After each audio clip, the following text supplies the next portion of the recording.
Por primera vez en su vida, Jacob se encontró solitario. Y solamente cuando apoyó la cabeza en la piedra que usó como almohada, vio que necesitaba depender de Dios, porque la única puerta capaz de revertir aquella situación era la puerta del cielo, abierta sobre su vida.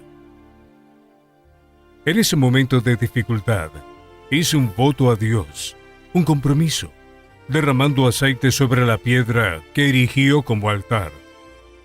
Cuando desperté en la mañana, agarré aquella piedra que usé como almohada e hice una columna.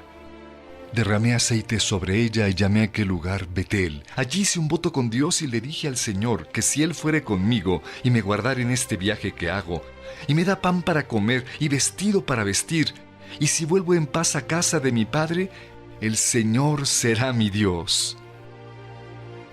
Y la piedra que puse por columna será casa del Señor. Y de todo lo que me des, ciertamente te daré el diezmo. Fue allí en Betel donde Jacob comenzó una nueva historia.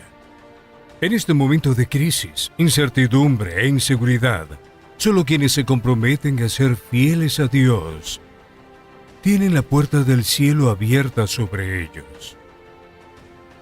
Este mes de junio, iremos a Betel para hacer el voto de Jacob y así tener una jornada en total dependencia de Dios. Busque hoy la Iglesia Universal más cercana a su casa y descubra cómo participar.